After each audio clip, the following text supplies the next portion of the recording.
and thanks to the club for inviting me back to speak with you today.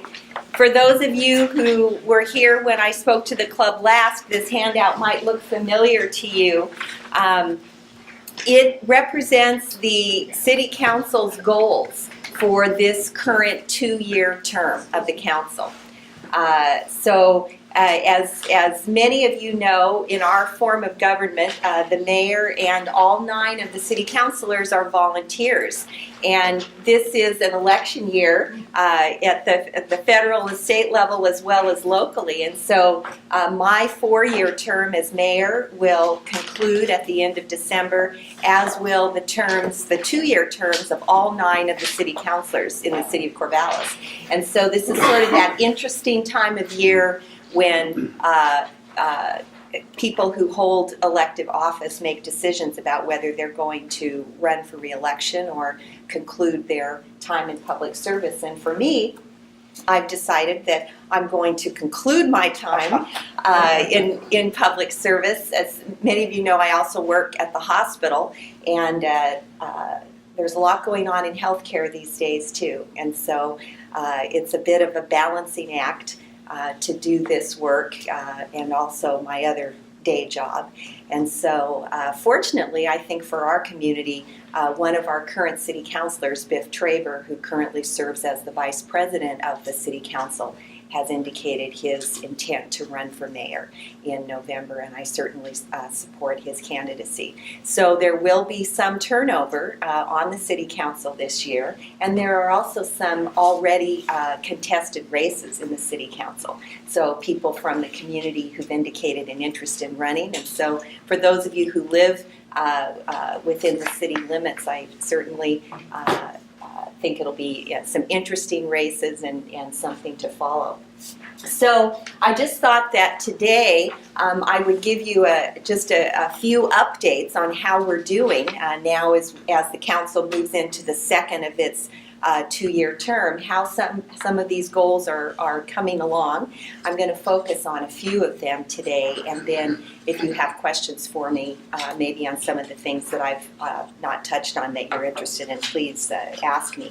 As well as I wasn't going to talk specifically about things that are happening at the hospital today, but if that's of interest to you, certainly ask me that as well. So when I was here last time, I talked quite a bit about the work that the city is doing with the university and a variety of fronts, and so I won't spend as much time talking about that today.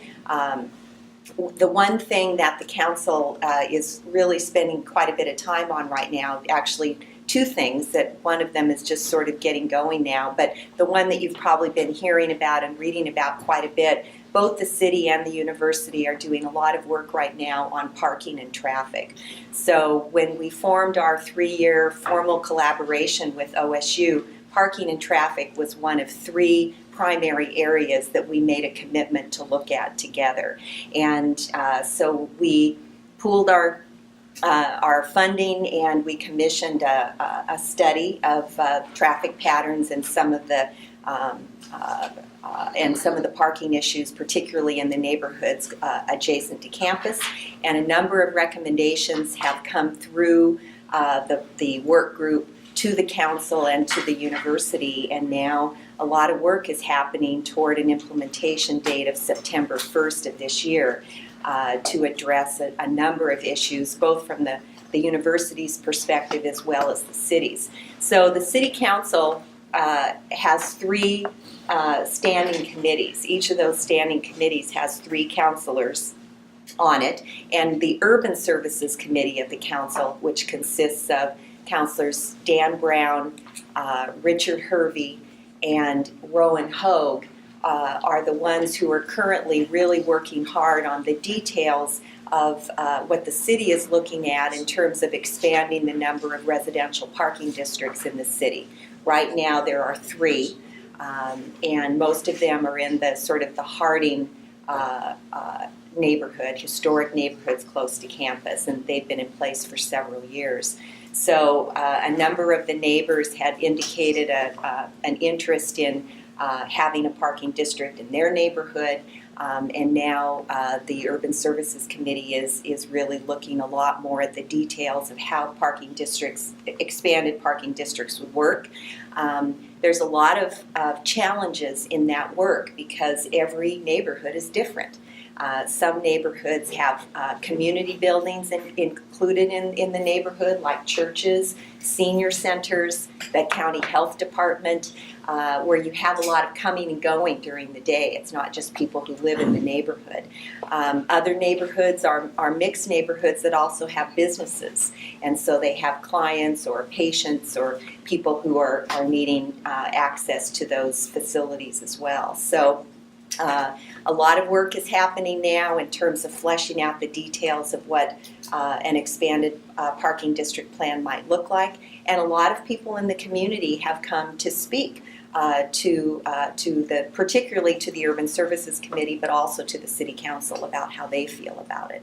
And so at the same time, Oregon State is looking at a variety of potential solutions for its sort of element of all of this, including a tiered parking system where students would pay more to park on the north side of campus where a lot of the academic buildings are, and less to park in the south end of campus where Reser Stadium and the Gill Coliseum parking structure are located. That's where a lot of spaces are, but they're not well utilized during the week because they're farther from the academic core of classes, and students would prefer not to park there. So if they can pay the same for a parking permit to park in other parts of campus, or if they can park in the neighborhoods for free, then those are obviously less expensive choices to make. And so the university is also looking at enhancing its campus shuttle service, and they're also exploring places where remote parking could be made available for students who only need their cars occasionally. They don't need their car during the week, but they want to use it on the weekends, off-site, further away, less expensive, where they could park their cars. A whole variety of elements like that the university is working on now, as well as the council. So we heard at last week's council meeting that the Urban Services Committee plans to bring a proposal to the council sometime in April. We're also going to hear from Steve Clark at Oregon State at the council meeting on March 17th to get an update on the work that's happening at OSU in this regard. So there's a lot more that I could say about that, but just so you know that there's a lot of work and discussion happening in that area, because it's something that we've heard a lot about from citizens. The other OSU-related item that's starting to gear up right now, and there was an article in today's paper about it, and this is happening in the Administrative Services Committee, which consists of Councilors Biff Traber, Hal Bronner, and Joel Hirsch, who represents this neighborhood. They're looking at this, and this is also coming as a recommendation from the collaboration with OSU, having to do with largely it concerns rental housing, but to some degree owner-occupied as well, but issues related to sort of fall into the property maintenance area in terms of sort of the standard of housing where people live in the city. And we do have a part-time code enforcement officer who does address some issues in this regard. There's a very large caseload that person deals with, and there's an interest in trying to strengthen and expand that program so it's more responsive and able to do more. So proposal has come that the Administrative Services Committee is looking at now, and ultimately that will find its way to the council, although I don't think that will happen until later in the year. They're just really at the point now where they're taking public comment and looking at the details of what that property maintenance program might look like. So I'd like to talk about a couple of other items on the list today, and then again, if you have other questions about OSU, we'll certainly try to address them. I wanted to talk about the sustainable budget goal. because it's budget season now. Jim Patterson is the city manager and also the budget officer for the city, and he will be presenting his balanced budget proposal to the Budget Commission on April 10th. The Budget Commission consists of all 9 city councilors plus an equal number of citizen members appointed by the mayor.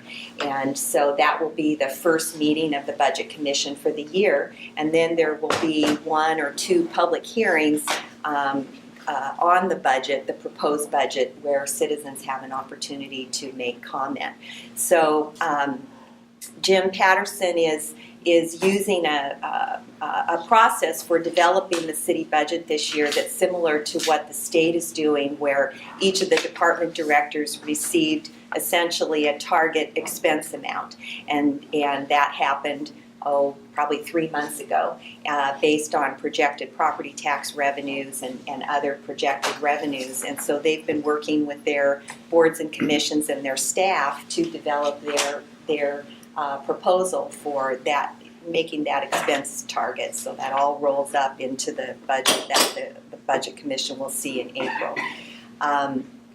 The city also was fortunate this past year that voters approved a 5-year local option levy that provided some additional property tax revenue to help make some enhancements to city services that citizens said that they wanted. For example, the library will be open again on Sundays starting in July with the next fiscal year. We'll also be able to add a long-term planning position in the Community Development Department to help with some of our key documents like our comprehensive plan and our buildable lands inventory that help us project our needs into the future that are getting to be 15 years old and really need to be updated. And so there will be some enhancements that will happen as a result of the local option levy that voters approved last year. The total city budget is about $120 million. Just about $40 million of that is in the general fund. And that really is the money that is largely funded by property tax revenues and is really the primary sort of discretionary fund that supports services such as our police, fire, parks and recreation, the library, and Osborne Aquatic Center, as well as portions of our planning function within the Community Development Department. So those are primarily the areas of the budget that the community tends to be most interested in because they're sort of those on-the-ground, daily services that citizens see and use within the city. So that work is happening right now. I did want to mention briefly in the area of economic development some really good news in our community. Hewlett-Packard has changed a lot over the years, but there's a tremendous asset that is part of our community in addition to HP itself, which is certainly a great economic driver in our community and is still the largest private sector employer, even though they're a much smaller presence in terms of the number of employees now as they had in the 90s at sort of their peak. But the HP campus itself is a wonderful asset, and because HP doesn't use all of the buildings that are part of the HP campus any longer, they are willing to make some of those facilities available to lease for other companies. And the lab equipment and some of the other facilities that are in some of these buildings are absolutely top rate. And so that has enabled Corvallis to really be very competitive in terms of providing very high quality workspace for startup companies and tech companies that need to grow and want to be close to OSU because of the engineering related brain power and other related programs that Oregon State excels in. And so the HP campus is one of 3 enterprise zones in the city. The Airport Industrial Park is one and Sunset Research Park is the other. That provides some property tax breaks for companies to sort of allow them to kind of get started and grow. at less cost to them for the first 3 to 5 years in those enterprise zones. So we've had some real success in locating and growing companies, particularly on the HP campus, and a couple of real success stories that you might have read about recently. NewScale, which is building very small scale nuclear, not nuclear reactors, but nuclear power, now employs a couple hundred people on the HP campus, and recently received a very large infusion of funding from the U.S. Energy Department, $200 or $300 million, that will allow them to really continue to grow their enterprise and hire more people. These are very good jobs here in Corvallis. Another HP campus company called Impria, that's actually formed by some former HP senior management folks, also just received $7 million in investor venture capital to help them, again, grow the business and hire more people. So these are companies that you may not hear as much about as like an HP, but they are growing, things are happening, and the legislature is paying attention in the sense that they provided just about $4 million in funding in the last legislative session to help us develop what we're calling a regional accelerator and innovation network. The acronym is called RAIN. I guess that's some creative person, not me, thought about that. But essentially, it's bringing together the cities of Corvallis and Eugene and the universities of Oregon and Oregon State University together in this enterprise, with the idea that, together we really form a very formidable contributor to our knowledge economy. We have the two major research universities in the state located really quite close together, 45 minutes away, as well as these two cities and the surrounding areas of Albany and Springfield that really provide sort of an economic region and a real hub for tech companies and other agriculture and food related companies and innovation, and as well as these private sector businesses who benefit from the programs that are based in the university. So the money from the legislature, again, about $4 million, is both for capital and for operations to establish this network, to recruit mentors, to help businesses who want to be housed in an accelerator, incubator kind of environment and receive technical assistance and resources to help them access capital, to help them grow their businesses and to be successful.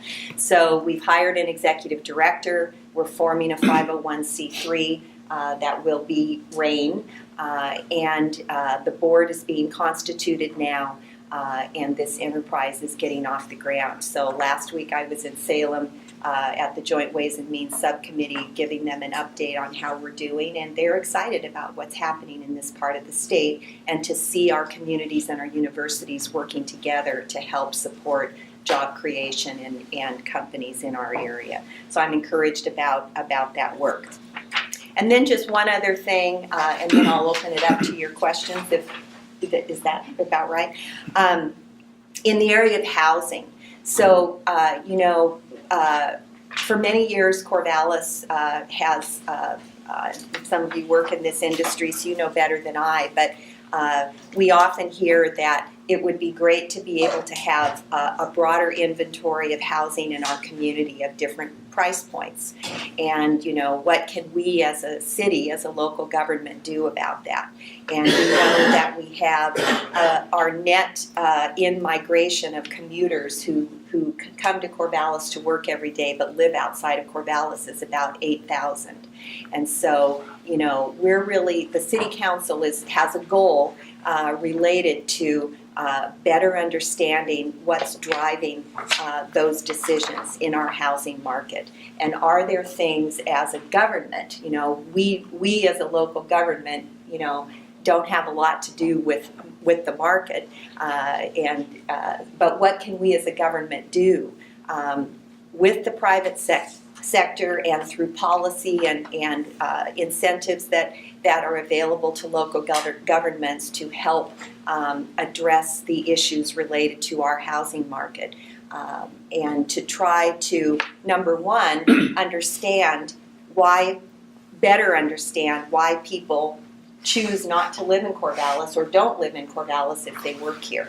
And so part of the housing study that the City Council will be commissioning this spring will be to try to gain more information about what's going on with commuters and a better sort of understanding of our current housing situation, and then to try to determine what kinds of policy decisions might be made to help address some of those issues. So you'll be seeing probably around July the findings from the housing study that is just getting underway in the coming weeks, and that's money that was budgeted in this current budget to do. And then this is not an item that the city has taken the lead on, but we've been participating in the process, and there's a goal related to finding a permanent solution to the cold weather shelter, the folks that you just are providing socks for. Currently, there's a temporary location for a cold weather men's shelter downtown on 4th Street. And you may be aware that the Homeless Shelter Coalition, which is a local nonprofit organization, has actually purchased that building on 4th Street and is now in the early stages of a fundraising campaign, probably in the neighborhood of about $2 million, that will ultimately raise that building and build a new one in that same location that will house 3 different programs that are all related. The cold weather shelter, the Stone Soup congregate meal site that currently is located at the First Christian Church and at St. Mary's, and then also the daytime drop-in center, which is also located right now at the First Christian Church. So this will provide, a place for folks to take showers, to access outpatient mental health services, to get their Social Security cards if they've lost them and need to reapply for benefits, and as well as to get a free meal and a warm place to sleep in the cold weather months. So that's their goal, and the Homeless Shelter Coalition is taking the lead on the fundraising, but will certainly be also applying for grants, and it's a effort that you'll start to hear more about in the coming months. So with that, I should stop and see if you have questions for me or things that I haven't talked about that you want to know more about.